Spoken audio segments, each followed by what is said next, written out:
गांव की बहन। फूलमती काकी, अंजलि दीदी के लिए शहर से फोन आया है, जल्दी से भेजो दुकान पे, नहीं तो फोन कट जाएगा। हाँ हाँ बेटा, अभी भेजती हूँ। अंजलि बेटा, तेरे लिए शहर से फोन है, सब काम छोड़ के जल्दी जाके सुन ले, नहीं तो फोन कट जाएगा। हाँ माँ, अभी जाती हूँ, जरूर मीनाक्षी दीदी का फोन आया होगा। हाय अंजलि। नमस्ते दीदी, मेरा मतलब हाय, कैसी हो आप? यहाँ तो सब ठीक है। मामा मामी कैसे हैं? तू कैसी है? मेरे तो एग्जाम्स होने वाले हैं, हर रोज कॉलेज जाना पड़ता है, lectures, extra classes, private coaching. ओ मैं तो इतना थक जाती हूँ, क्या बताऊँ। आपकी कॉलेज वाली बहन जी आपको इतना पढ़ाती है, तो घर कब जाती हैं आप दीदी? अरे नहीं नहीं, ये सब सिर्फ मेरी प्रोफेसर नहीं पढ़ाती, मैं अलग से दूसरे टीचर्स के पास भी पढ़ने जाती हूँ। दीदी फिर तो आप बहुत थक जाती होगी ना, आप ना पैदल मत जाया करो, टांगा ले लिया करो दीदी। नहीं मेरी भोली बहन, ना मैं पैदल जाती हूँ, ना ही यहाँ टांगा मिलता है, मैं बस से जाती हूँ और थोड़ी दूरी के लिए रिक्शा ले लेती हूँ। सच्ची? वहाँ पर टांगे नहीं बस चलती है? वाह, वो भी हर रोज? हमारे गांव में भी बस आती है, दिन में 2 बार। यही तो खास बात है शहर की, यहाँ बसें पूरा दिन दौड़ती हैं सड़कों पर, और सिर्फ बसें ही नहीं, कार, स्कूटर और ट्रक भी, और तो और थोड़ी दूरी पर तो हवाई जहाज भी है, जहाँ से हवाई जहाज आसमान में उड़ते हैं।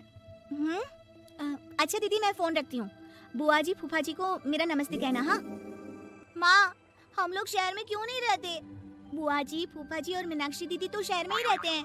अरे क्योंकि तेरे बुआ जी की शादी शहर में हुई थी, इसलिए बेटा। शादी से पहले वो भी तेरे पापा और दादा दादी के साथ गांव में ही रहती थी। तो फिर माँ, मुझे शहर भेज दो ना, मैं भी शहर देखना चाहती हूँ। इतनी बार मीनाक्षी दीदी से शहर के बारे में सुन चुकी हूँ, अब मैं भी वहाँ जाकर देखना चाहती हूँ। बस आप मुझे शहर भेज दो। ठीक है, इस बार गर्मियों की छुट्टियों में कुछ दिन रह आना शहर, अपनी बुआ के घर। अब तो खुश ना? हाँ माँ, बहुत खुश। आप देखना मैं शहर जाके कितने मजे करती हूँ। अंजलि अगले दिन स्कूल जाती है और वहाँ अपने सारे दोस्तों को अपने शहर जाने की बात बताकर चिढ़ाती है। अरे श्रद्धा, शीतल, सरोज, तुम लोग इन गर्मियों की छुट्टियों में कहाँ जा रही हो?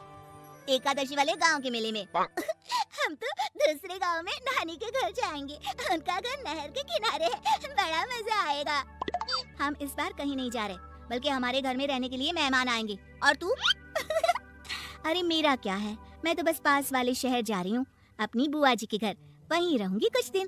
तुम लोग चिंता मत करना, मैं चिट्ठी लिखूंगी तुम सबको वहाँ से। पापा, पापा मुझे तो चक्कर आ रहे हैं, जी घबरा रहा है।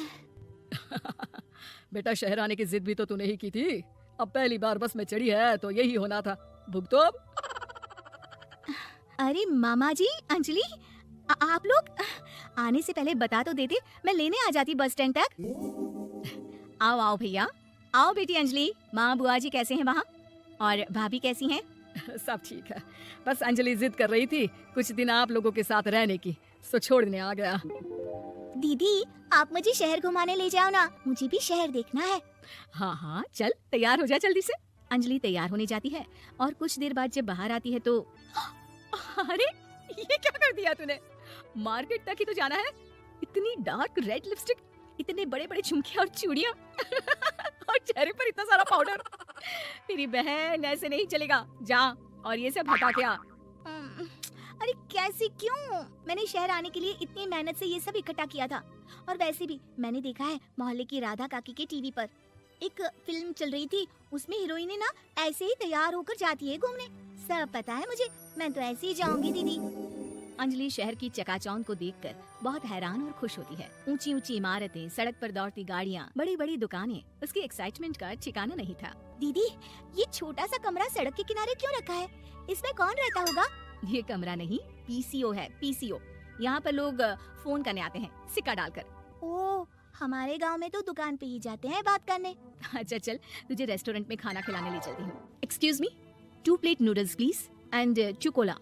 मीनाक्षी को ऑर्डर प्लेस करते हुए अंजलि बहुत ध्यान से देखती है और थोड़ी ही देर में ऑर्डर लेकर वेटर आ जाता है और खाना टेबल पर रख देता है। अरे ये लंबी लंबी सेवइयाँ खाते कैसे है दीदी, और इसके साथ कोई अचार, प्याज, मूली कुछ भी नहीं दिया, बस ये छोटा सा पेट खुजाने वाला दे दिया है। गांव में तो छोटे छोटे चावल ही होते हैं जो कि हाथ से ही खा लेती हूँ, अब इसे कैसे खाऊं दीदी? एक्सक्यूज मी, एक चम्मच प्लीज, और लिटिल प्याज और अचार और मूली और एक गिलास मट्ठा, वो बाद में। हाँ। अब ये सब सुनकर आसपास बैठे लोगों को हंसी आ जाती है। मीनाक्षी भी अपनी हंसी किसी तरह रोकने की कोशिश करती है और वेटर मुस्कुराता हुआ वहाँ से चला जाता है। अंजलि समझ नहीं पाती कि सब किस बात पर हंस रहे थे, लेकिन वो छिप जाती है। दीदी, मुझे लगता है कि मुझे इन सेवइयों को ऐसे ही खा लेना चाहिए, इसी पीठ खुजाने वाले कांटे के साथ। एक काम कर, तू मुझे खाते देख, जैसे मैं खाऊं तो भी वैसे ही खा ले। ठीक है दीदी। अंजलि खाते खाते नूडल्स में सिरका ज्यादा डाल देती है, फिर ऊपर से नमक दानी से खेलते हुए काफी नमक भी अनजाने में छिड़क लेती है। अरे ये क्या क्या खा लिया, अरे हाय हाय कितना कड़वा है। पानी पानी, ये काला शरबत ही पी लेती हूँ। और जल्दबाजी में अंजलि जल्दी जल्दी कोला पी लेती है, जिससे उसके नाक में झंझनाहट होती है। दीदी मुझे ले चलो यहाँ से, मैं ये सब शहरी खाना नहीं खा सकती।